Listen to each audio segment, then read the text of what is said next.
اعوذ باللہ من الشیطان اللعین الرجیم بسم اللہ الرحمن الرحیم رب اشرح لی صدری ویسر لی امری واحلل عقدۃ من لسانی یفقہوا قولی ان اللہ وملائکتہ یصلون علی النبی یا ایہا الذین آمنوا صلوا علیہ وسلموا تسلیما اللہم صل علی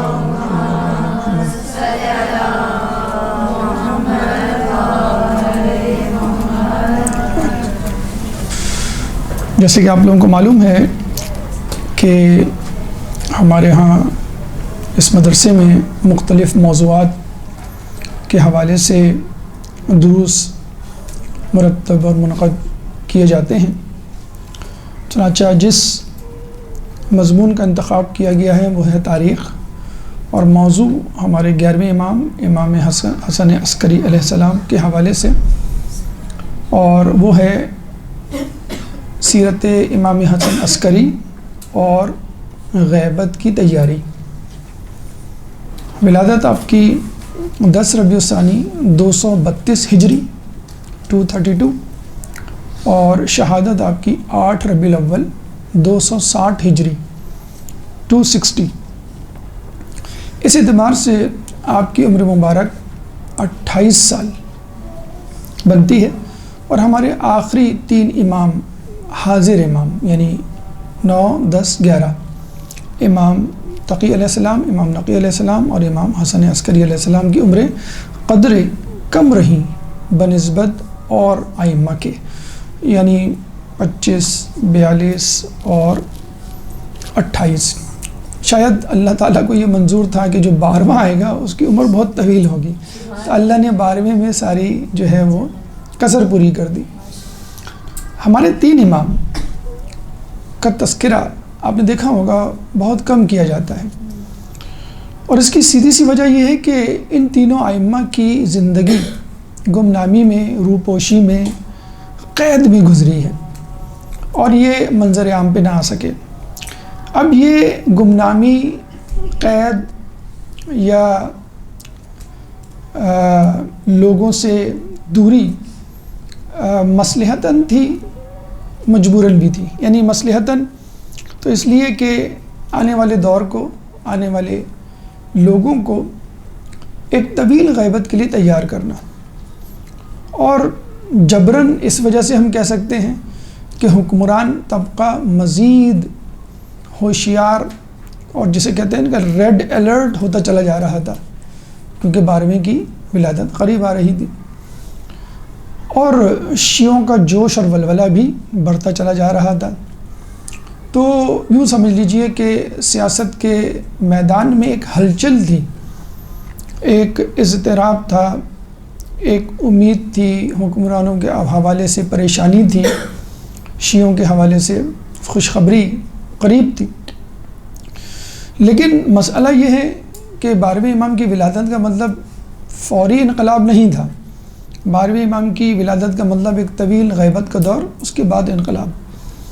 اب اس طویل غیبت، یعنی جیسا کہ ہم کہہ سکتے ہیں ابھی جو ہے وہ 1300 سال یا 1400 سال تقریباً قریب ہو گئے ہیں۔ 260 ہجری سے اگر ہم شروع کریں اور یہ 1400، تو 1000 سال سے زیادہ کا عرصہ گزر چکا ہے، اور امام بدستور غیبت میں ہیں۔ اور یہ ہمارے ائمہ کو معلوم تھا کہ غیبت کے دور میں شیعوں کی اکثریت جو ہے وہ پریشان ہو جائے گی، جو علم سے دور ہوں گے، جہالت میں پڑے ہوں گے، گناہوں میں آلودہ ہوں گے، ہو سکتا ہے ان کا ایمان بھی متزلزل ہو جائے۔ چنانچہ لوگوں کو تیار کرنے کے لیے آخری 3 امام حاضر، آخر 3 امام 10ویں، 9ویں، 10ویں، 11ویں کو گمنامی کی زندگی گزارنی پڑی۔ اب ہم یہ دیکھ لیے، یہ بھی ایک طرح کی قربانی ہے کہ لوگوں کو گمنامی، غیبت اور اخفاء کی عادت بنانے کی خاطر خود آدمی پوشیدہ ہو جائے، خود آدمی گمنامی میں چلا جائے۔ بھئی مجھ کو اور آپ کو کوئی ڈگری ملے، کوئی کامیابی ملے، تاج پوشی ہو، ہماری بادشاہت ملے، حکمرانی ملے، تو ہم لوگوں کو بلاتے ہیں، دعوت کرتے ہیں، اعلان کرتے ہیں۔ اور یہ کتنے مظلوم امام ہیں آخر کے 3 حاضر امام۔ 9 10 11 کہ وہ اپنے آپ کو گمنام رکھ رہے ہیں صرف اس لیے پوری زندگی کہ صرف اس لیے کہ آنے والے دور میں لوگ گھبرائے نہ. عادت جیسے ہم کہتے ہیں نا کہ باپ جو ہے اپنے بچے کو ذمہ داری کی جب عادت ڈلواتا ہے تو اپنی غیر موجودگی میں کچھ ذمہ داریاں دے دیتا ہے، بیٹا یہ کر کے رکھنا، یہ کر کے رکھنا. تو آخر کے 3 امام جو ہیں وہ غیبت میں، لیکن یہ جو 11ویں امام ہیں یوں سمجھ لیجئے ان کی زندگی میں غیبت، گمنامی یا قید اپنی عروج پر تھی. یعنی اتنی سخت غیبت، اتنی سخت گمنامی اور پوشیدگی کا سامنا کسی امام کو نہیں کرنا پڑا. 11ویں امام کے بارے میں کہا جاتا ہے کہ تقریباً ساری زندگی یعنی ان کے حاضر یا لوگوں کے سامنے ہونے والے واقعات انگلیوں پہ گنے جا سکتے ہیں. ساری زندگی غیبت میں گزری. 28 سال ان کی عمر مبارک تھی، 6 سال ان کی مدت امامت تھی، اور ابتدائی 4 سال یا 6 سال انہوں نے مدینے میں گزارے. اور جب ان کے والد امام نقی علیہ السلام کو سامرہ طلب کیا گیا تو یہ اپنے والد کے ساتھ مدینے سے سامرہ چلے گئے. بس یوں سمجھ لیجئے یہ جو 6 سال یا 4 سال انہوں نے مدینے میں گزارے اپنے والد صاحب کے ساتھ، بس یہی آزادی تھی بچپن کی 4 سال یا 5 سال کی زندگی. اس کے بعد پوری زندگی زندان میں گزری. اچھا، زندان اوروں کے حساب سے بڑا عجیب تھا، قید اور ائمہ کے حساب سے بڑی عجیب تھی. اور ائمہ کو زیادہ سے زیادہ عوام سے دور رکھا گیا، کسی کو 14 سال، کسی کو 4 سال، کسی کو چند مہینے. امام کو نہ صرف یہ کہ عوام سے دور رکھا گیا بلکہ اپنے گھر والوں سے بھی دور رکھا گیا، کیونکہ 12ویں کی ولادت متوقع تھی اور اس کو جسے کہتے ہیں روکنا تھا، اور اگر ولادت ہو جاتی تھی تو خدا نخواستہ نعوذ باللہ قتل کرنا ان کا منصوبہ تھا. تو 1-2 لوگوں سے دور رکھا گیا امام کو. دوسرا یہ کہ امام کو اپنے ہی گھر والوں سے بھی دور رکھا گیا. یوں کہہ لیجئے یا تو امام حکمرانوں کی قید میں ہوتے یا پھر گھر میں نظر بند ہوتے، جسے ہم کہتے ہیں ہاؤس اریسٹ. مطلب صورتحال یہ تھی کہ اگر امام کو قید میں رکھا جاتا تو جو قید کے داروغہ تھے، قید کے خدام تھے، یا ملنے جلنے والے تھے، یا خود قیدی تھے، وہ سب امام کے ہم نوا ہو جاتے، سبوح قدوس ان کی تسبیح پڑھنے لگ جاتے اور امام کے شیعہ بن جاتے. تو زندان میں، بادشاہ کے محل میں یوں سمجھ لیں بغاوت کی لہر سی دوڑنے لگی تھی اور امام کے تقوی کے چرچے ہونے شروع ہو گئے تھے. تو حکمران جتنے بھی حکمران گزرے جب زندان میں ڈالتے تو تشیع امام کی حمایتی بادشاہ کے دربار میں پھلنے پھولنے لگتے اور بڑھنے لگتے. اور زیادہ خطرناک تھا اگر بادشاہ کا کوئی غلام یا خادم شیعہ ہو جائے امام کا تو وہ کسی کے وقت قتل کر سکتا ہے، بادشاہ کو کھانے میں زہر ملا سکتا ہے مثلا. پھر انہوں نے کیا کیا کہ بھائی اگر امام کی اس طرح شہرت بڑھ رہی ہے تو ان کو نظر بند گھر میں کر دیا جائے. گھر میں نظر بند کریں تو 12ویں کی ولادت متوقع. تو آپ یہ دیکھ لیجئے کہ کتنی بڑی پریشانی تھی امام کے لیے. خاتون جاسوس کا انتظام کیا جاتا تھا جو کنیزوں پہ، جو ان کی زوجہ پہ نظر رکھتی اور کسی بھی متوقع ولادت کی خبر دیتی. لیکن امام چونکہ اللہ کے منتخب نمائندے تھے، جب موسیٰ علیہ السلام کی ولادت ممکن ہو سکتی ہے تمام تر کوششوں کے باوجود اور خود محل میں، تو امام کی ولادت کیوں نہیں ہو سکتی. تو بہت سخت جسے کہتے ہیں کہ پریشانی اور قید کا سامنا، اور یہ ہمارے لیے لمحہ فکریہ ہے کہ جو ہم کہتے ہیں بڑی پریشانی ہے، تقیہ کا دور ہے، تشدد ہے، گمشدگیاں ہیں، چھاپے ہیں، بم دھماکے ہیں وغیرہ وغیرہ، تعصب ہے، اہانت ہے. تو ان تمام چیزوں سے تو بدرجہ اولا امام خود گزرے، چاہے جا کے ان کے چاہنے والے یا ماننے والے. ہم یہ خدا نخواستہ نہیں کہہ سکتے بھئی امام نے تو بڑے آرام سے، جس طرح دنیاوی بادشاہوں، دنیاوی حکمرانوں، دنیاوی رہبروں کی طرف ہم دیکھتے ہیں تو ہم یہی دیکھتے ہیں کہ بھئی وہ تو VIP پروٹوکول لیے ہوئے ہوتے ہیں، ان کے جو چاہنے والے ہوتے ہیں، ان کے خدام، ان کے نوکر چاکر، ان کے پیروکار وہ پریشانی میں، لیکن ہمارے ائمہ میں الحمدللہ سب سے زیادہ مشکلات برداشت کی۔ تو دو قسم کی زندان، دو قسم کی قید، عوام سے دوری اور گھر والوں سے دوری۔ لیکن آپ یہ بھی دیکھ لیجئے، انشاءاللہ اس کا تذکرہ بھی آگے آئے گا کہ کس طرح امام نے اپنی امامت کے کام کو جاری و ساری رکھا۔ کوئی ہماری طرح بہانے بازی والا یا مجبوری والا جسے کہتے ہیں عذر نہیں گڑھا کہ بھئی میں تو زندان میں تھا، پوری زندگی میری گزر گئی، تو میں کیا کروں، میں تو کچھ نہیں کر سکتا۔ تو یہ ہمارے لیے میں فکر ہے، اور یہی گفتگو آج ہمیں آپ سے کرنی ہے۔ تو آخری 3 امام گمشدگی، پوشیدگی اور اخفاء میں زندگی گزارتے ہوئے دیکھے گئے۔ 11ویں امام بدرجہ اولا تقریباً تمام زندگی، شاید گنے چنے ایام یا گنے چنے مہینے آپ کہہ سکتے ہیں جن کو ریلیز ان کو کیا گیا، وہ بھی خود حکمرانوں کا اس میں فائدہ تھا، جس میں وہ نظر آتے ہیں کہ عیسائی راہب کو پکڑتے ہیں کہ تم نبی کی ہڈی کو وسیلہ بنا رہے ہو، تو وہ دھڑا دھڑ لوگ عیسائی ہو رہے تھے، مسلمان حکمرانوں کی خلافت حکمرانی خطرے میں پڑ گئی تھی۔ تو ضروری تھا امام کو، جو لوگ کہتے ہیں کہ اگر امام اتنے ہی زیادہ خطرہ تھے بنو امیہ بنو عباس کے لیے تو پیدا ہوتے ہی مار دیا کرتے، یہ زہر دینے کے لیے 40 سال 50 سال 60 سال کا انتظار کیوں؟ تو ہم یہی کہیں گے کہ اگر یہ زہر پیدا ہوتے ہی مار دیتے تو جو عیسائی، یہودی، ملحد اور دیگر بدعقیدہ لوگ تھے ان کے سوالات کے جواب کون دیتا، ان کی مشکل کشائی کون کرتا، دین کو اپنی صحیح راہ پہ۔ اب جیسے یہ عیسائیوں کا زور پیدا ہو گیا، ترکوں کا زور پیدا ہو گیا، رومیوں کا زور پیدا ہو گیا بنو عباس کے آخری دور میں، تو ان کے فلسفے، ان کے عقائد، ان کے جو انتظامی امور جو بہتر طور پہ وہ پہلے سے چلا رہے تھے، تو وہ کوئی بہت زیادہ عرب کی طرح جاہل قوم تو نہیں تھی، رومی، ترکی، ہندی، تو ان کے مسائل امام کے پاس ہی الٹیمیٹلی آتے، حکمرانوں کے پاس آتے اور پھر وہ امام کے پاس بھیجتے۔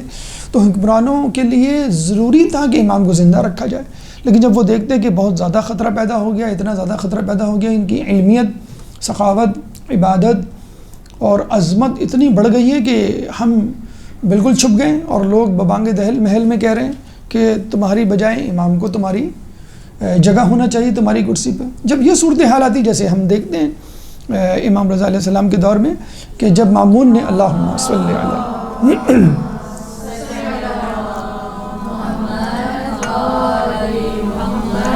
کہ وہ بڑے مزے سے آپ کو ولی عہد بنا لیتا ہے، لیکن جب وہ عید کی نماز میں دیکھتا ہے کہ اتنے لوگ امام کے ساتھ ہیں، شاید وہی باقی بچائیں نماز پڑھنے کے لیے، تو وہ فوراً ہٹا کے معزول کر کے ان کو گھر واپس بھیج دیتا ہے۔ تو یہی لوگوں کا رویہ رہا، حکمرانوں کا۔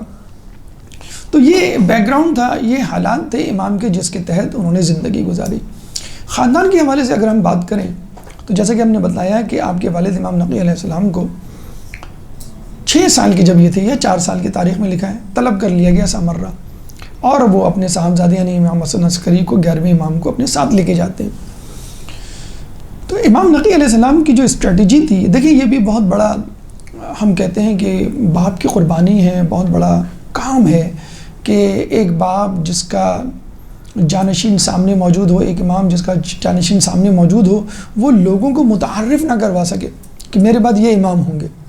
کہتے ہیں کہ امام نقی علیہ السلام کی شہادت سے 2 سال پہلے فقط امام حسن عسکری علیہ السلام کا تعارف ہوا، یعنی پہلی مرتبہ وہ منظر عام پہ آئے، کس کی؟ امام نقی علیہ اپنے والد کی شہادت سے 2 سال پہلے۔ اچھا، اس سے پہلے امام علی کی امامت سے اگر آپ لے لیں تو یہ طریقہ رہا ہے ہمارے ائمہ کا کہ اشارتاً، کنایتاً یا ظاہراً باقاعدہ اعلان کر دیا کرتے تھے یا بتلا دیا کرتے تھے کہ میرے بعد یہ امام ہوگا۔ مثلا ایک طریقہ یہ ہوتا تھا کہ اگر لوگ بیٹھے ہوئے ہیں، کوئی سوال کوئی پوچھتا ہے تو کچھ سوالوں کے جواب امام نہیں دیتے، وہ کہتے ہیں یہ سوال میرے اس بیٹے سے پوچھ لو، اور تکرارن ایسا کرتے، یعنی کہ باری باری تکرارن کرنے کا مطلب ہے کہ میرے بعد اگر تمہیں سوال پوچھنے آنا ہو تو اس سے پوچھنا، اور پھر جب مناسب وقت ہوتا، خاص لوگ بیٹھے ہوتے یا آخری وقت ہوتا تو باقاعدہ واضح طور پہ اعلان کر دیتے۔ تو امام نقی علیہ السلام مسلسل اپنے بڑے صاحبزادے محمد ابن نقی کو متعارف نہیں کرواتے بطور امام، بلکہ سامنے کر دیا کرتے، بھائی ان سے پوچھ لو. کہیں جاتے تو اپنے بڑے بیٹے محمد کو ساتھ لے کے جاتے، تو لوگوں کو یقین ہو گیا، وہ بھی اپنے قریب ترین شیعہ افراد کو، کہ امام نقی علیہ السلام کے بعد ان کے بڑے صاحبزادے محمد ابن نقی امام ہوں گے. این 2 سال پہلے وہ امام نقی محمد ابن نقی کو پیچھے کر کے دوسرے نمبر پہ امام حسن عسکری کو آگے لے آتے ہیں اور بار بار متعارف کروانا شروع کر دیتے ہیں اور اپنے قریبی شیعوں کو بتا بھی دیتے ہیں، اور وہ بڑے حیران ہوتے ہیں. اچھا، اس زمانے میں ہماری طرح کا ٹرانسپورٹیشن یا میڈیا تو تھا نہیں کہ 1 منٹ میں یا واٹس ایپ انٹرنیٹ کے ذریعے یا آمد و رفت لوگوں کی اتنی ہوں. اگر کوئی دور سے ملنے آتا بھی تھا تو سال میں شاید 1 مرتبہ آپ آتا ہوگا، 2 مرتبہ آپ آتا ہوگا. تو آخری 2 سالوں میں بتانے کا مطلب ہے کہ بہت سے شیعوں کو نہیں پتہ چلا، خصوصی طور پہ جو مدینے سے باہر تھے، بلکہ سامرہ سے باہر تھے. آخری دور امام نقی کا جو ہے سامرہ میں گزرا ہے، اور 2 سال شہادت سے پہلے انہوں نے انٹروڈیوس کروایا. اب اکثر یہ ہوا کرتا تھا کہ لوگ آتے تھے، امام کو سلام، امام نقی علیہ السلام کو سلام کیا، پھر امام محمد ابن نقی کو سلام کیا. انہوں نے کہا کہ تم ان کو محمد ابن نقی سمجھ کے سلام کرو، امام سمجھ کے سلام نہ کرنا. اور پھر اپنے چھوٹے بیٹے کو آگے کرتے، تعارف کرواتے. تو اب لوگوں کو احساس ہونے لگا کہ محمد ابن نقی کی بجائے امام حسن عسکری ان کی متوقع امام ہے. اچھا، یہ بالکل وہی صورتحال ہے جو چھٹے امام کے دور میں ہوئی، کہ جب چھٹے امام کے بڑے صاحبزادے اسماعیل ابن جعفر بہت متقی پرہیزگار اور بڑے تھے، اور اب تک یہ ہوتا آ رہا تھا کہ جو بڑا بیٹا تھا وہ امام بنتا تھا. لوگوں نے یہ سمجھ لیا کہ یہ امام ہے. جب ہی یہ اسماعیلی فرقہ وجود میں آیا جو 17ویں یا 18ویں امام پر 2 حصوں میں تقسیم ہوا، تو آغا خانی اسماعیلی اور بہری اسماعیلی وجود میں آئے. تو بالکل یہ صورتحال تھی، اور خدا کا کرنا بالکل ویسے ہی ہوا جس طرح اسماعیل علیہ السلام کا انتقال امام جعفر کی زندگی میں ہو گیا، اور امام جعفر علیہ السلام نے باقاعدہ انٹروڈیوس کروایا کہ خدا کی حجت اس معاملے میں اس سے زیادہ واضح نہیں ہوئی جتنی اس بیٹے کے حوالے سے ہوئی، کہ جن کو لوگ امام سمجھ رہے تھے میرے بعد، اس کا انتقال میری زندگی میں ہو گیا. اس کا مطلب ہے کہ یہ امام نہیں ہوگا، لیکن پھر بھی ہم دیکھتے ہیں لوگوں نے ان کو ہی امام جانا، پھر ان کے بیٹے کو امام جانا. یہاں بھی یہی مسئلہ ہوا کہ امام نقی علیہ السلام کی زندگی میں محمد ابن نقی کا انتقال ہو گیا. لوگوں کو واضح ہو گیا کہ بھئی اب امام تو ہو نہیں سکتے، کیونکہ ان کا انتقال امام کی زندگی میں ہو گیا. اب کون امام ہوں گے ان کے بعد؟ بلکہ جو امام نے جن کو انٹروڈیوس کروایا، یعنی امام حسن عسکری علیہ السلام. لیکن بہرحال امام محمد ابن نقی تقوی کے اعتبار سے، علم کے اعتبار سے، عبادت کے اعتبار سے، جیسے اسماعیل ابن جعفر مشہور تھے، جیسے اپنے زمانے میں محمد حنفیہ مشہور تھے، اور لوگوں کو اشکال ہوا تھا کہ محمد حنفیہ امام ہے یا امام سجاد، تو حجر اسود نے گواہی دی. اسی طرح اسماعیل ابن جعفر کے زمانے میں لوگوں کو اشکال ہوا کہ یہ ہیں یا امام موسیٰ کاظم، پھر بعد میں واضح ہوا.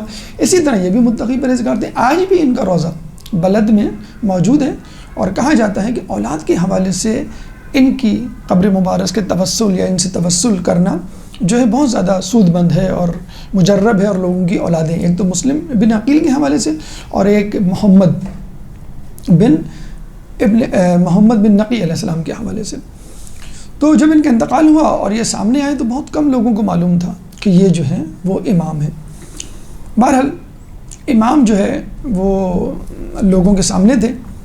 4 اولادیں تھیں.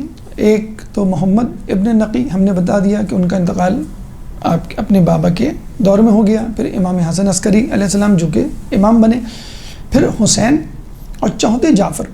اب یہ جو جعفر تھے انہوں نے حکومت سے ساز باز بھی کی، انہوں نے دعوی امامت بھی کیا، کیونکہ امام حسن عسکری علیہ السلام کی فقط ایک اولاد تھی جو فوراً غیبت میں امام زمانہ چلے گئے تھے. تو ان کی غیبت سے فائدہ اٹھاتے ہی شروع میں ہی جو ہے جعفر نے جو ہے وہ دعوی امامت کر لیا تھا. تو یہ ایک خاندانی بیک گراؤنڈ تھا، ایک صورتحال تھی کہ امام نے، یعنی امام حسن عسکری علیہ السلام کے والد امام نقی علیہ السلام نے کس طرح حکمت عملی کو ترتیب دیتے ہوئے لوگوں سے اپنے بیٹے کی امامت کو چھپایا اور آخر وقت میں بدلایا. اور یہی کچھ امام حسن عسکری علیہ السلام نے 12ویں امام کی ولادت کے وقت کیا کہ چھپایا تو گیا، لیکن عقیقہ بڑی شان و شوکت کا مطلب یہ نہیں ہے کہ دھوم دھڑکے سے عقیقوں میں لگا کے بہت لوگوں کو بلا کر نہیں، باقاعدہ دعوت نہیں ہوئی، لیکن لوگوں تک عقیقے کا گوشت اس کثیر تعداد میں پہنچا، انڈیویجول یعنی ہوم ڈلیوری جسے کہتے ہیں، کہ لوگ سمجھ گئے کہ 12ویں کی ولادت ہو چکی ہے۔ تو یہ خاندانی پس منظر تھا اور یہ ان کے زمانے کے حالات تھے۔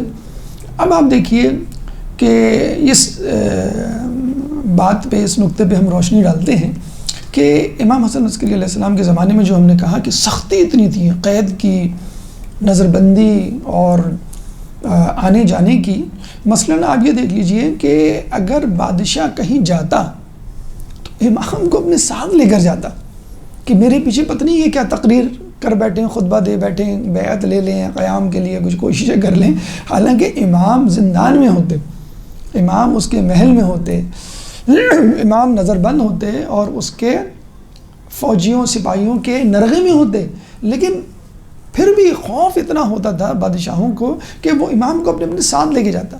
اچھا، امام جب ساتھ جاتے تھے تو لوگ پہچان لیتے تھے، کوئی سلام کر رہا ہے، کوئی اپنی حاجت لے کے آ رہا ہے، کوئی مسئلہ پوچھنے آ گیا۔ تو بعض اوقات تو یہ ہوتا کہ امام باقاعدہ تحریر لکھ دیں اور کسی طرح اپنے شیعوں تک پہنچا دیتے ہیں کہ دیکھو میں فلاں دن فلاں مقام سے گزروں گا، کوئی مجھے سلام نہ کرے، کوئی میری طرف دیکھے بھی نہیں۔ اب دیکھیں امام کے دل پہ کیا گزرتی ہوگی کہ یہ جو استقبال کے لیے لوگ کھڑے ہوئے ہیں، میرے استقبال کے لیے کھڑے، اس ملعون کے استقبال کے لیے تھوڑی کھڑے، لیکن یہ بیچارے مجھے سلام نہیں کر سکتے، مجھ سے کچھ پوچھ نہیں سکتے، میں ان کو کچھ عطا نہیں کر سکتا اگر یہ کچھ مانگنے آئیں۔ تو بیچارے لوگ دیکھتے ہیں اور خاموش رہتے اور امام جو ہے وہ گزر جاتے۔ تو اتنی زیادہ سختی تھی کہ وہ امام کو ساتھ لیے گھومتا تھا کہ میری غیر موجودگی میں قیام نہ کر ڈالیں۔ اب ان وجوہات پہ روشنی ڈالتے ہیں ہم کہ جو حالات تھے مخصوص، ان کی وجوہات کیا تھیں؟ 3 وجوہات تھیں۔ امام حسن عسکری علیہ السلام کے زمانے میں جو سختیاں تھیں ان کی 3 وجوہات تھیں۔ دیکھیں یہ بہت غور سے ساری باتیں سننے کی ہیں، تمام گفتگو، تمام تاریخی واقعات امام حسن عسکری علیہ السلام سے متعلق ہیں، لیکن ہمیں کسب کرنا ہے، ہمیں درک کرنا ہے، ہمیں اپنی زندگی کے لیے آج کل کے ماحول کے حوالے سے جو ہم غیبت کی زندگی گزار رہے ہیں، جو ہم شکایت کرتے رہتے ہیں کہ بھئی اتنے عرصہ ہو گیا، 1000 سال سے زیادہ گزر گئے، کب آئیں گے امام؟ 3 وجوہات ہم کہہ سکتے ہیں امام کے دور میں نظر بندی کی جو سختی تھی اس کی۔ ایک تو عمومی وجہ یہ تھی کہ حکمرانوں کو معلوم تھا کہ ہم نے حکومت ان سے چھینی ہے، چنانچہ ان کو لوٹانی ہوگی، اور ہو سکتا ہے ان کی نظریں حکومت پر ہوں اور یہ کچھ چال بازی نعوذ باللہ کر رہے ہوں، کچھ شورشیں برپا کرنے کے در پہ ہوں۔ بالکل ایسا ہی ہے جیسے ہم سوشل اسٹڈیز، پاکستانی اسٹڈیز میں پڑھتے ہیں کہ انگریزوں نے حکومت مسلمانوں سے چھینی تھی، چنانچہ پورا نزلہ، پورا ظلم جو ہے ان کا مسلمانوں پہ ہوتا تھا، اور ان سے جو ہے وہ ان کو وہ پریشان کرتے، انگیج کرتے ہندوؤں کی بنسبت۔ تو ظاہر سی بات ہے بنو امیہ، بنو عباس نے حکومت اہل بیت سے چھینی تھی، ائمہ سے چھینی تھی، تو چنانچہ سارا فوکس ان کا جو ہے اہل بیت پہ ہوتا، باقی لوگوں سے ان کو کوئی غرض نہیں تھی۔ لیکن بنو امیہ، بنو عباس، آپ کو معلوم ہے 2 خاندان گزرے ہیں۔ بنو امیہ نے تو بانگ دہل دشمنی ظاہر کر کے یہ چھینی کہ ہم اس کے حقدار ہیں، تم حقدار نہیں ہو، اور اللہ نعوذ باللہ جس کو چاہے وہ تو عز من تشاء و تذل من تشاء، اللہ جس کو چاہے عزت دے، جس کو اللہ نے حکومت ہمیں دینی چاہیے لیکن تم آڑے آئے، وغیرہ وغیرہ اس قسم کے کلمات اور مغلظات آپ نے سنے ہوں گے، یزید کے دربار میں کہے گئے۔ تو پہلی بات تو یہ تھی کہ حکومت اہل بیت سے چھینی تھی، چنانچہ ٹارگٹ اور ریڈار میں حکمرانوں کے اہل بیت تھے۔ بنو امیہ کی حد تک تو بات ٹھیک ہے کہ وہ نہیں چاہتے تھے، بغض حسد کینہ جو چلا آ رہا تھا کہ بھئی ہم نہیں دیں گے، یہ ہمارے دشمن ہیں۔ بنو عباس نے کیوں ظلم کیا؟ یہ حیرت کی بات ہے۔ بنو عباس تو اس نعرے کے ساتھ حکومت میں آئے تھے کہ ہم اہل بیت کو ان کا حق دلائیں گے، اہل بیت کو ان کے مظالم سے چھٹکارا دلوائیں گے، اور باقاعدہ امام تک اپروچ بھی کی، بنو امیہ نے بھی، بنو عباس نے بھی، لیکن امام ششم نے باقاعدہ انکار کر دیا، امام پنجم نے۔ تو بنو عباس جب نعرہ اہل بیت بلند کر کے کہ ہم ان کو چھڑوائیں گے مظالم سے آئے، تو لوگوں کی نظریں اس پر تھیں، جو سیدھے سادھے لوگ تھے جنہوں نے ساتھ دیا ان کا، ایک ہوتا نا سائلنٹ میجورٹی، وہ خوش ہو گئی کہ بھائی چلو اہل بیت کو ان کا حق مل جائے گا۔ لیکن جب وہ آئے تو انہوں نے دیکھا کہ بساط تو بالکل الٹی ہوئی ہے، بلکہ یہ بھی کہا جاتا ہے اور حقیقت میں بالکل صحیح کہا جاتا ہے کہ بنو عباس نے جتنے مظالم ڈھائے اہل بیت میں اتنے مظالم تو خود بنو امیہ نے نہیں ڈھائے. بڑا اچھا جملہ کہا جاتا ہے کہ بنو امیہ نے زندہ ائمہ پر ظلم کیا اور بنو عباس نے جو اس دنیا سے چلے گئے ان ائمہ پہ ظلم کیا. یعنی ان کی قبروں کو مسمار کرنے، زیارتوں کو روکنے اور زائرین کے ہاتھ پیر کاٹنے سے، ان کو قتل کرنے سے دریغ نہیں کیا. یعنی وہ چی بچی ہوتے کہ ہمارے بزرگوں کی قبروں پہ کوئی نہیں، وہ ویران، اور ان کی بزرگوں کی قبروں پہ ہجوم. اور یہ جو معجزہ ہوتا تھا، جو مسجد نبوی کا گنبد خضرا کا معجزہ ہے کہ پرندے کی کوئی بیٹ نظر نہیں آتی. آپ نے دیکھا ہوگا کہ گنبد خضرا پہ بھی اور خانہ کعبہ پہ بھی اور ہمارے ائمہ کے روزے، کاش لوگ یہ معجزہ پہچان لیں، جان لیں. بیٹ نظر نہیں آتی، کبھی نہیں دیکھی گئی. تو وہ پریشان ہوتے، بھائی یہ کیا معاملہ ہے. تو آپ نے سنا ہوگا کہ جس طرح عباسیوں نے حل چلوانے کی کوشش کی، نہر کا رخ موڑنے کی کوشش کی، قبر کا نشان مٹانے کی کوشش کی، لیکن ناکام ہوئے. تو بنو امیہ تو چلے ٹھیک ہے، وہ ظلم کر رہے تھے اور دشمنی کی بنیاد پر وجود میں آئے. بنو عباس چونکہ دوستی کا نعرہ لگا کے آئے تھے، حق دلوانے کا نعرہ لگا کے آئے تھے، وہ زیادہ پریشان تھے کہ بھی کبھی بھی عوام ہم سے پوچھ سکتی بھئی آپ نے تو نعرہ، جیسے روٹی کپڑا مکان کا نعرہ لگایا، ہم نے جو ہے وہ بے روزگاری کا نعرہ لگایا کہ بھئی قیمتیں سستی ہو جائیں گی. جس چیز کا ہم نعرہ لگاتے ہیں اس چیز پہ انسان پکڑ لیتے ہیں، بھئی کم از کم یہ بات تو پوری کریں ہم. تو بنو عباس کو لوگ یہی پریشان کیا کرتے تھے، بھئی تم تو اہل بیت کو حق دلوانے آئے ہو اور تمہیں ظلم کر رہے ہو. ایک تو پریشانی ان کو یہ ہوا کرتی تھی، نمبر 1. نمبر 2، شیعوں کی طاقت. بھئی دیکھیں جیسے جیسے 12ویں کی ولادت کا وقت قریب آتا جاتا، ویسے ایک امید کی کرن لوگوں میں جاگزی ہوتی جاتی. دوسری بات یہ کہ جب حکومت مضبوط ہو جائے تو طاقت اور غرور کے نشے میں انسان جو ہے وہ اپنے آپے سے باہر ہو جاتا ہے. کہ طاقت کا نشہ اور دولت کا نشہ جو ہے بہت دیر سے جاتا ہے. تو اخلاقی انحطاط اپنے عروج پر تھا. پہلے کو حکمران چوری چھپے، شراب نوشی، یہ سب، لیکن بنو عباس جو ہے بہت آگے بڑھ گئے تھے. تو کھلا انحطاط نمبر 1. نمبر 2، جس طرح اپنے لوگ یعنی عرب مسلمان بلکہ ہاتھ کھینچنے لگے تھے، اپنی حمایت جو ہے واپس لینے لگے تھے، ویسے ان کا اعتبار اٹھ گیا تھا. کس پہ؟ عربوں پہ اور مسلمانوں پہ. تو انہوں نے کیا کیا؟ ترکوں کو، رومیوں کو، یہودیوں کو، عیسائیوں کو اپنے درباروں میں جگہ دینی شروع کر دی. اور ترکیوں کا بہت زیادہ ہمیں ملتا ہے کہ ترک نے یہ انتظام سنبھالا، جس کی وجہ سے اوٹومن امپائر، ترک امپائر جو ہے وہ بعد میں وجود میں آتی. یہ سب ٹریننگ انہوں نے بنو عباس کے دور میں لی تھی. اور پھر وہ عثمانیہ خلافت کی جو ہے خلافت عثمانیہ کی داغ بیل ڈالی گئی. ارطغرل جو ڈرامہ اس وقت دکھایا جا رہا ہے، اس کا بھی ایک بیک گراؤنڈ یہی ہے کہ 2023 میں جو 100 سال کا جو ایگریمنٹ تھا برٹش گورنمنٹ سے ہوا تھا وہ پورا ہو جائے گا. تو ترک حکومت کے زیر انتظام جو ممالک تھے، جس میں عرب ممالک ہیں بھی شامل ہیں، تو وہ سب ان کو واپس دے دیے جائیں گے. باقاعدہ پاکستان کی ٹیلی ویژن کو مفت ڈرامہ دیا گیا ہے اور ترک حکومت نے اپنے خرچے پہ اس کی اردو ڈبنگ کروائی ہے. تو یہ کوئی بائی چانس یا انسیڈنٹل نہیں ہے، ایکسیڈنٹل ڈرامہ نہیں ہے. باقاعدہ ایک جسے کہتے ہیں امپوز کیا گیا ہے لوگوں کی جسے کہتے ہیں حمایتوں سمیٹنے کے لیے 2023 کا انتظار. جو ترکی صدر اردوغان کا ہمیں جو ملتا ہے کہ جنہوں نے یو ٹرن لیا ہے یورپ سے، اب وہ دوبارہ مسلمانوں کی طرف فوکس کر رہے ہیں، وہ اپنی حکمرانی کو مضبوط کرنے کے لیے. بہرحال یہ ایک الگ موضوع. تو شیعہ بڑے مستحکم ہو گئے تھے. ایک تو یہ کہ 12ویں کی امامت قریب آ رہی تھی. دوسرا یہ کہ انہوں نے دیکھ لیا تھا کہ بھائی بنو عباس نے ہمیں دھوکہ دیا ہے، بیوقوف بنایا ہے. تو ایک جسے کہتے ہیں بنو امیہ کا غبار تھا اور پھر بنو عباس کا جھوٹ کا غبار ان کے پاس آگے ہو گیا تھا. حکمران اخلاقی انحطاط کا شکار تھے اور شیعہ جو ہے عقیدت میں، جیسے کہتے ہیں نا کہ غیبت کے زمانے میں مسلسل جو خالص شیعہ ہیں وہ خالص تر ہوتے چلے جائیں گے. زمانہ تو خراب ہوگا لیکن اسی زمانے ہی میں تو وہ خالص ترین لوگ وجود میں آئیں گے جو امام کا ساتھ دیں گے. تو خالص ترین شیعہ مزید مضبوط ہوتے گا اور اتنے مضبوط ہو گئے کہ انہوں نے باقاعدہ قیام کرنا شروع کر دیا.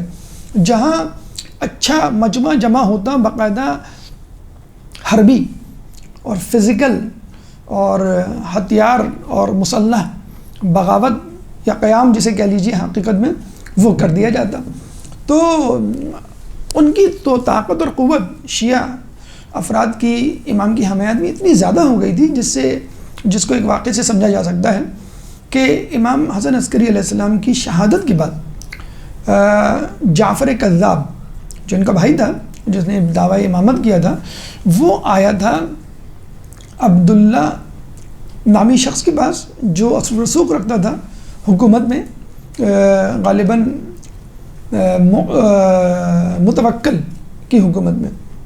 تو اس سے کہا کہ 11ویں امام کا انتقال ہو گیا اور لوگوں کو جیسے ان کی جو اولاد تھی امام زمانہ کے بارے میں بہت کم معلوم تھا، ان کی اولاد تو ہے نہیں اور میں ہوں بھائی جس میں پورا پوٹینشیل موجود ہے امامت کا، تم مجھے جو ہے وہ امامت کا عہدہ دے دو اور لوگوں میں انٹروڈیوس کروا دو کہ بھئی یہ شیعوں کے امام ہیں. تو باقاعدہ اس نے یہ کہا کہ ارے احمق، تجھ کو نہیں معلوم کہ ہمارے حکمرانوں نے کتنی تلوار چلائی ان شیعوں کے خلاف، لیکن یہ اپنے عقیدہ امامت سے باز نہیں آئے. یعنی جو امام چلا ان کا اور اس پہ انہوں نے بیعت کی. اور اگر تو امام ہے تو تجھے ہمارے پاس آنے کی کیا ضرورت؟ ہماری حمایت کسی امام نے کسی خلیفہ کی حمایت لی ہے کبھی کہ مجھے انٹروڈیوس کروا دو، مجھے امام بنا دو یا باقاعدہ آفیشیل کوئی عہدہ دے دو؟ تو اگر تو امام ہے تو تجھے کیا ضرورت ہماری حمایت کی؟ اور اگر تو امام نہیں ہے تو ہماری حمایت تجھے کوئی فائدہ نہیں دے گی. یعنی شیعہ اسی کو امام مانیں گے جو حقیقت میں امام ہے. تو اتنا زیادہ شیعوں کی طاقت عقیدے کے اعتبار سے اور ہتھیار کے اعتبار سے، تعداد کے اعتبار سے زیادہ ہو گئی تھی. نمبر 1. نمبر 2، وکالت سسٹم. نمبر 3 بلکہ وکالت سسٹم. امام نے اپنے زمانے میں جب بھی ان کو موقع ملتا، مثلا ان کو جو موقع ملا وہ شروع میں ملا کہ جب جو ہے وہ آپ امام بنے، تو جب آپ امام بنے تھے تو اس وقت اس سے پہلے آپ نے مستعین کے مرنے کی خبر دے دی تھی.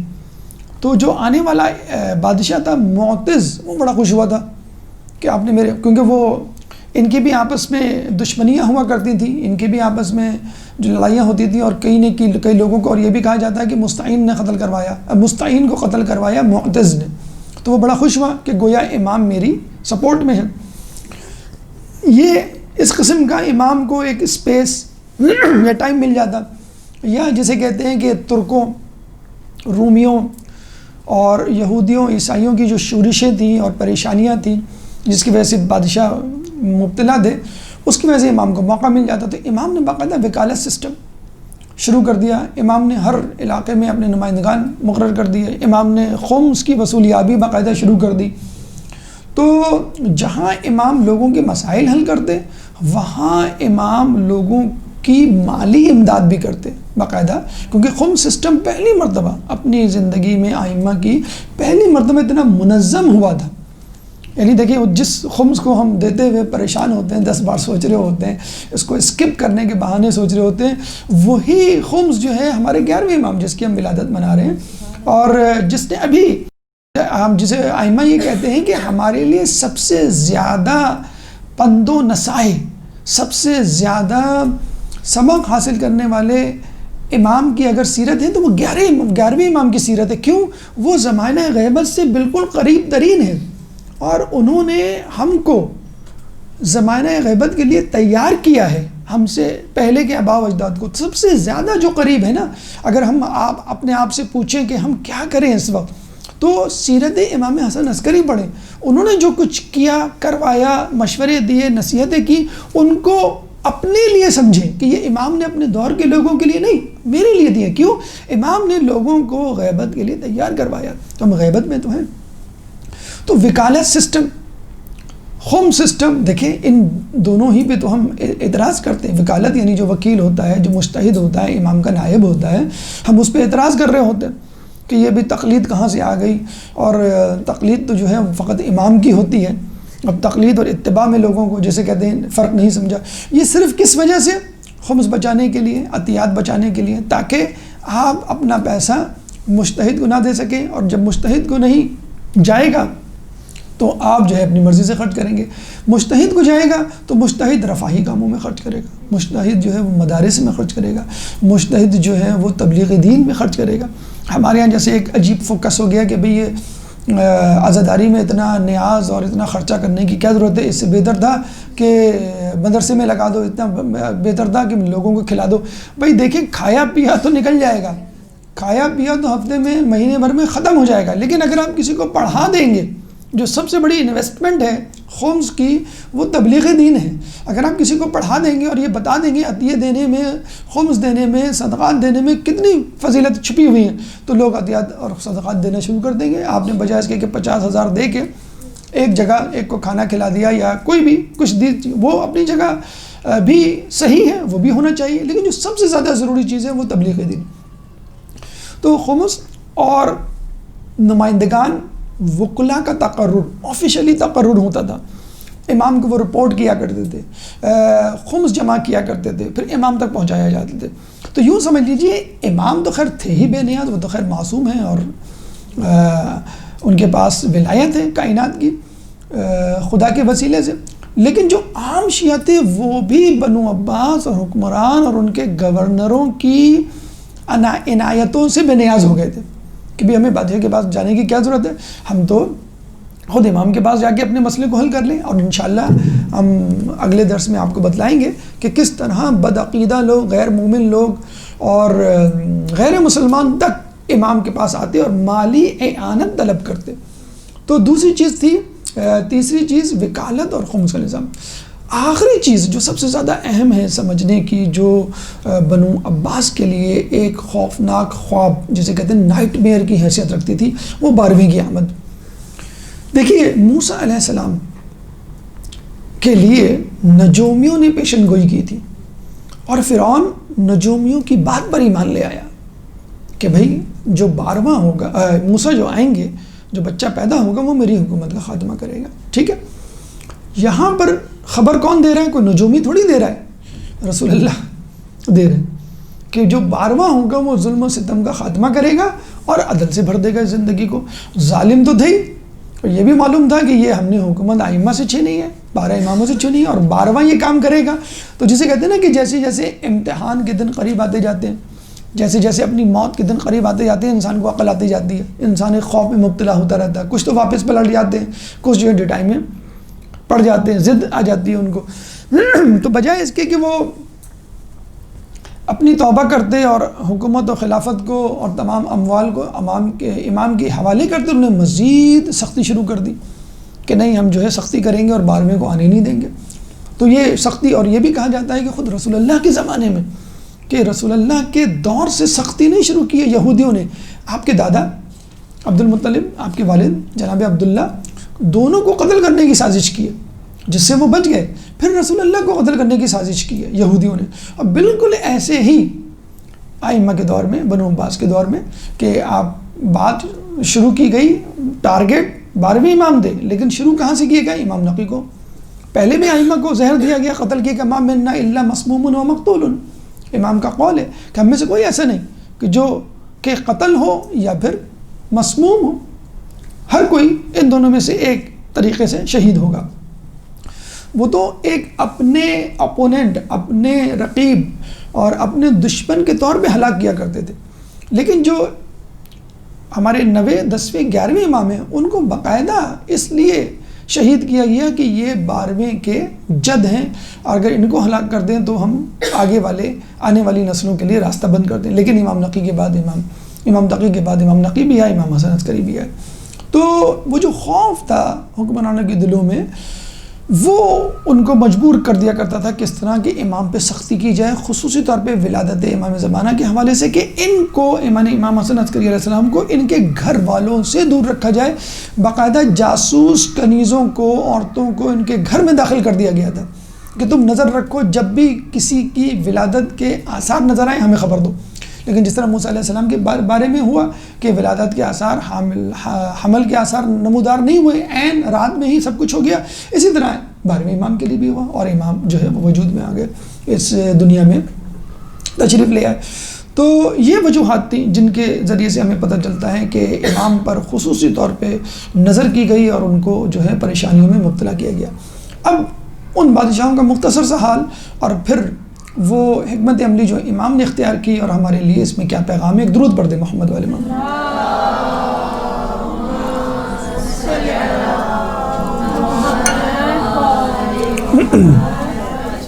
اگر ہم حکمرانوں کی بات کریں تو 6 حکمران بنو عباس کے گزرے ہیں امام کے دور حیات میں، 3 دور امامت سے پہلے، 3 دور امامت کے دوران۔ پہلے متوکل، جس نے آپ کے والد امام نقی علیہ السلام کو مدینے سے سامرہ طلب کیا، اور دیکھا جائے وہی فساد کی جڑ بنا، آپ کی قید کی وجہ بنا کہ آپ اپنے والد کے ساتھ آئے اور پھر ہمیشہ کے لیے سامرہ کے ہو کے رہ گئے۔ سامرہ کے محلے عسکر، جس میں دونوں باپ بیٹے، آپ کی بھی زندگی 20 سال سے زیادہ، 22 سال سے زیادہ آپ کے والد کی گزری، اور آپ کی تو پوری زندگی وہیں گزری، اس لیے دونوں عسکر کے نام سے مشہور ہو گئے، اور دونوں کو ملا کے عسکرین کہا جاتا ہے۔ اور عسکر اس لیے کہا جاتا تھا کہ وہ بادشاہ کی چھاؤنی تھی اور بیرک تھی وہاں پہ فوجیوں کی۔ تو متوکل نے آپ کے والد کو بلایا اور پھر وہاں پہ نظر بند کیا۔ اس ملعون نے درندوں کے سامنے امام نقی علیہ السلام کو ڈالا کہ کسی طرح ان کو چھیڑ پھاڑ کے کھا جائیں، لیکن درندے کیا، جمادات، نباتات، سب کے سب عالم فلکیات، ستارے، چاند، جن کے جد کی انگلی سے چاند جو 2 ٹکڑے ہو جائیں تو باقی لوگ کس طرح ان کے غلام نہیں ہوں گے۔ یہ انسان تھا بد نصیب جس نے ائمہ کی معرفت حاصل نہیں کی، ورنہ جمادات کو بھی تھی، نباتات کو بھی تھی، حیوانات کو بھی تھی، اور فلکیات کے تمام ذرے ذرے، صحرا کے ذرے اور فلکیات کے آسمان کے تمام تاروں کو تھی آپ کی معرفت۔ اتنا زیادہ تھا کہ مولا کا خود قول ہے کہ عاشرہم اکفرہم، کہ ان کا 10واں سب سے زیادہ کفر میں بڑھ کر ہوگا متوکل کے بارے میں۔ اس کو بنو عباس کا یزید کہا جاتا ہے، بلکہ شاید یزید سے بھی بڑھ کر، کہ یزید نے زندہ امام کو شہید کیا، جس نے دنیا سے پردہ فرمائے ہوئے امام، یعنی امام حسین علیہ السلام کی قبر کی بے حرمتی کی، کہ ہل چلانے کی کوشش کی، جانور آگے نہ بڑھے، نہر کا رخ موڑنے کی کوشش کی، نہر جو ہے ایک جگہ آ کے رک گئی اور امام کا طواف کرنے لگی، جو زائرین جاتے ان کے ہاتھ پیر کاٹے جاتے، پھر بعد میں قتل کیا جاتا۔ یہ تمام چیزیں جو متوکل نے کی۔ جو کوئی امام کی، ائمہ کی، اہل بیت کی تعریف کر دیتا، قتل کرنے کے در پہ آ جاتا۔ ابن سکیت نامی شخص جو اس کے بیٹوں کا استاد تھا، جب اس نے پوچھا میرے بیٹے کیسے جا رہے ہیں، کہ بہت اچھے جا رہے ہیں، تو اس نے مزید ایک اسٹیپ آگے بڑھ کے کہا کہ کیا حسن حسین سے بھی اچھے، کمپیئر کرو، تقابل کرو کہ میرے بیٹے زیادہ اچھے ہیں کہ حسین۔ تو اس نے ابن سکیت نے کیا کہا، تیرے بیٹے کیا، تو بھی امام علی کے غلام قمبر سے بدتر ہے، مطلب تیرے بیٹے کی کیا کمپیریزن۔ تو جب اس نے یہ سنا تو چراغبا ہوا اور گدی سے زبان کھنچوا لی۔ تو اتنا زیادہ ظالم جسے کہتے ہیں کہ بادشاہ تھا، جس کی گواہی خود مولا علی نے دی۔ اس کے بعد اس کا بیٹا مستنصر، اس نے بھی اپنے باپ کے نقش قدم پہ چل کے ظلم و جبر کا بازار گرم کیا۔ پھر مستعین، اس نے اپنے دادا کی یا جد کی پیروی کرتے ہوئے امام حسن عسکری علیہ السلام کو بلوایا اور ایک سرکش گھوڑے پہ سوار کروا دیا اور کہا کہ آپ اس کو سدھائیں، کیونکہ وہ ایسا سرکش گھوڑا تھا کہ جو کسی کے قابو میں نہیں آتا۔ جب امام بیٹھے تو بالکل جسے کہتے ہیں کہ آرام سے سدھا لیا، ٹیم ہو گیا، اور جہاں وہ کہتے وہ جانے لگا۔ تو وہ بڑا پریشان ہوا کہ لوگوں نے اس کو کہا تھا کہ جب یہ آپے سے باہر ہوگا تو امام خود گر کے مر جائیں گے نعوذ باللہ۔ تو اس نے وہ گھوڑا ہی ان کو ہبا کر دیا کہ میں اس کو رکھ کے کیا کروں گا۔ تو امام نے گویا بتلا دیا کہ جب تیرا قابو گھوڑے پہ نہیں ہے تو ایک عام آدمی پہ کیسے ہو سکتا ہے۔ ہماری معرفت اگر حاصل کرنا ہے تو ابھی بھی حاصل کر لے کہ یہ کیسے ممکن ہے کہ میرے سوار ہوتے ہی گھوڑا جو ہے وہ صحیح ہو گیا، یا میرے جو جد جن کو تو نے درندوں کے سامنے ڈالا، درندے کھانے کی بجائے قدم بوسی کرنے لگے۔ یہی وہ مستعین تھا جس کو امام نے اپنی دور امامت سے پہلے واصل جہنم کی خوشخبری دے دی تھی۔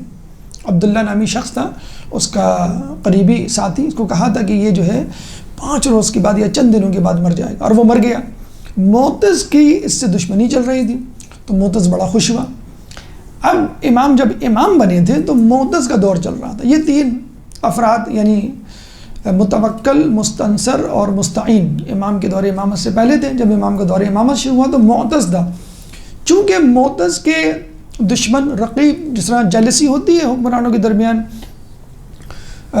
مستعین کے مرنے کی خبر دی تھی امام نے، تو وہ بڑا خوش ہوا کہ امام شاید میری طرف ہے۔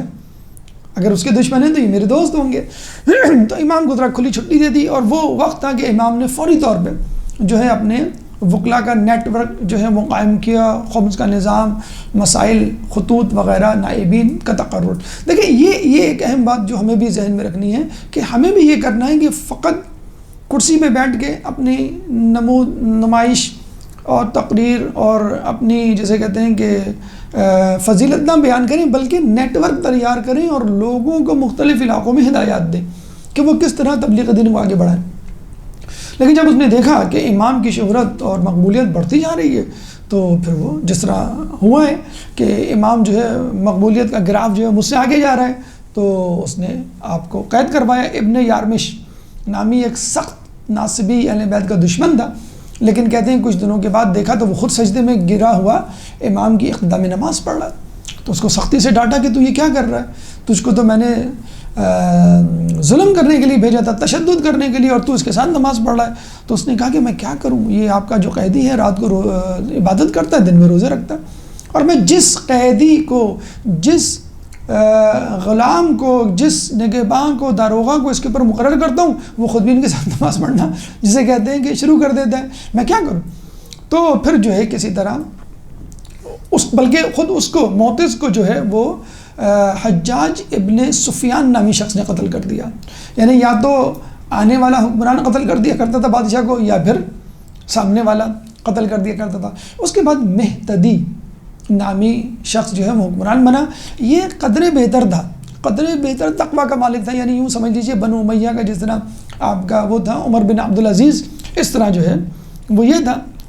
تو رقص و سرور، شراب کی محفلوں سے دور رہا کرتا تھا، لیکن پھر وہی بات، جب بعد اس کی مقبولیت کی اور حکمرانی کی کرسی کی آئی تو یہ پریشان ہو گیا، اور اس نے بھی جو ہے امام کو قید میں ڈال دیا۔ صالح بن وصف نامی شخص کو اس نے مقرر کیا کہ بھئی تم جو ان کی خبر لو اور سختی کرو، اور ان کو کسی سے ملنے نہ دو۔ لیکن پھر وہ یہاں صالح بن وصف جو ہے وہ خود بھی جو ہے امام کا گرویدہ ہو گیا، اس کے ساتھ جو لوگ تھے وہ بھی گرویدہ ہو گئے۔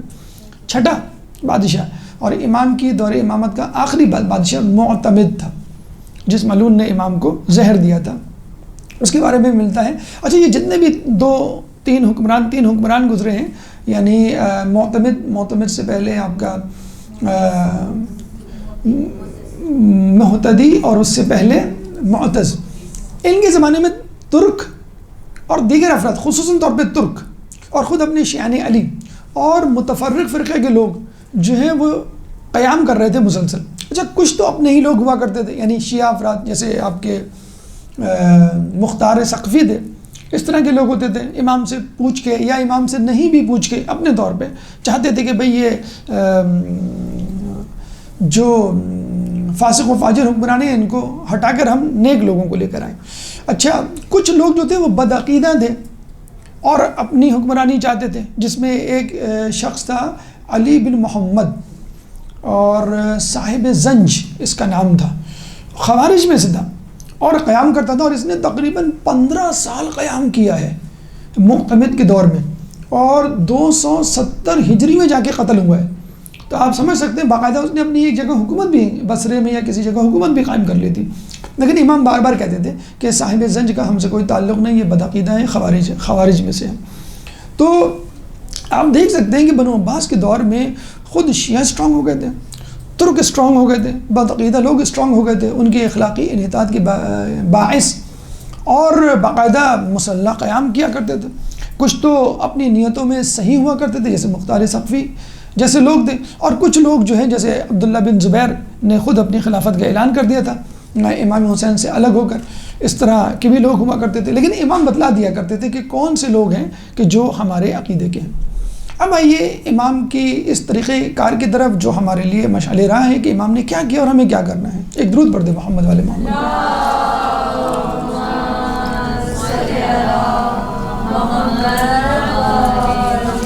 دیکھیے امام نے اس میں سے پہلے قاصدین یعنی میسنجرز کا جو ہے وہ ایک نیٹ ورک بنایا، حتیٰ کہ آپ کے غلام عقید کا نام سنا ہوگا جو آخری وقت میں امام کے ساتھ تھا، جس کو کہا گیا تھا کہ جب میں پانی منگواؤں تو سمجھ لینا کہ میری موت کا وقت آ گیا ہے، جس کو بچپن سے امام نے پالا تھا، اس کو خطوط لے کے بھیجا کرتے تھے۔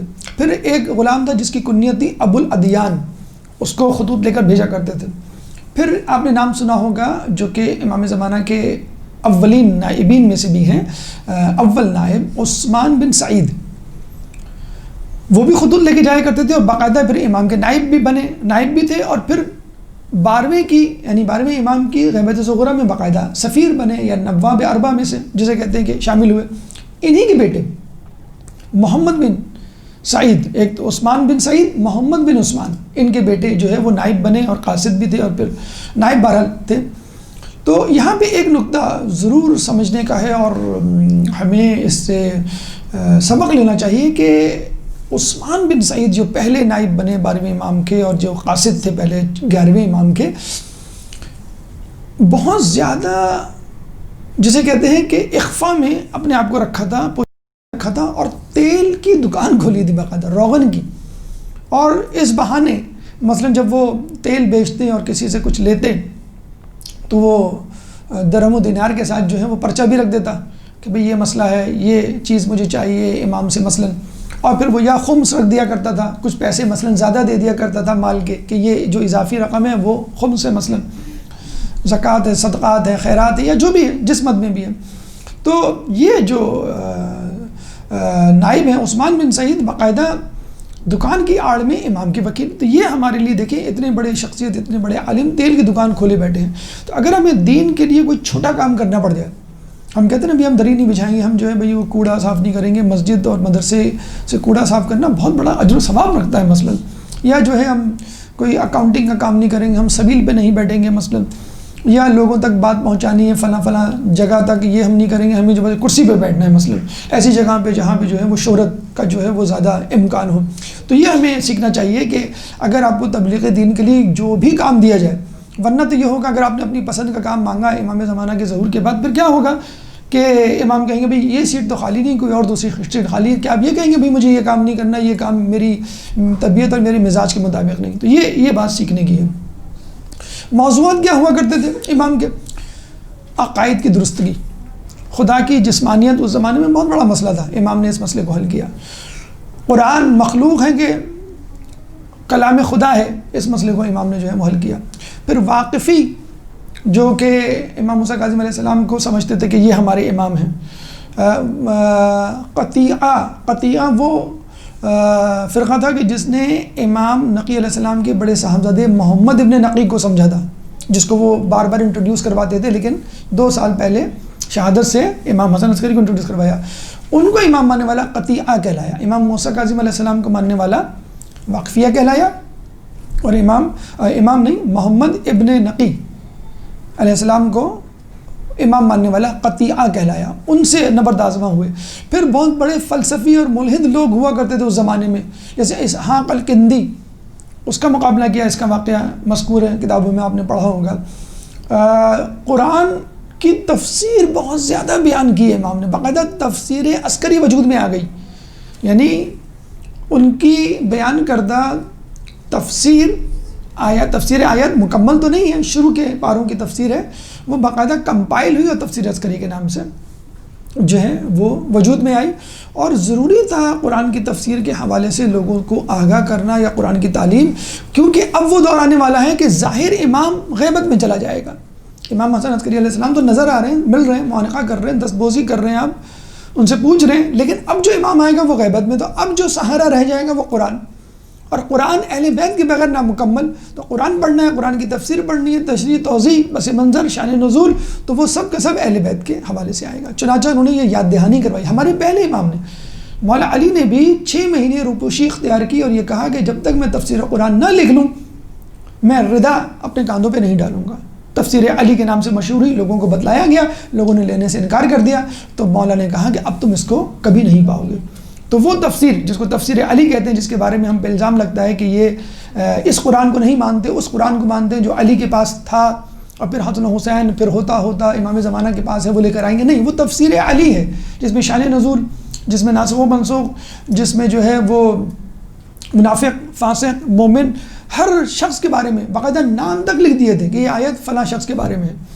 تو اب یہ دور تھا، امام کو بتلانا تھا کہ ان تارکن فیکم الثقلین کتاب اللہ و عطرتی، کہ یہ اپنے پیچھے میں 2 چیزیں چھوڑے جا رہا ہوں، جو 2 چیزیں چھوڑ کے گئے تھے، پہلی، دوسری، تیسری اور 11ویں کی امامت تک لوگوں نے ان سے بے اعتنائی برتی، لاپرواہی بتائی. اب یہ دولت، یہ نعمت اللہ چھیننے جا رہا تھا. اب ہمارے پاس فقط ایک ہی نعمت بچی ہے، قرآن کی. تو ضروری تھا کہ امام لوگوں کو بتلائیں کہ دیکھو اس کو ہمارے بغیر نہ سمجھنا، ہمارے تشریح و توضیح کے بغیر اس کو پڑھنے کی کوشش نہ کرنا، ورنہ قرآن کے مطابق کتنے قرآن پڑھنے والے ایسے ہیں جن پہ قرآن لعنت کر رہا ہوتا ہے.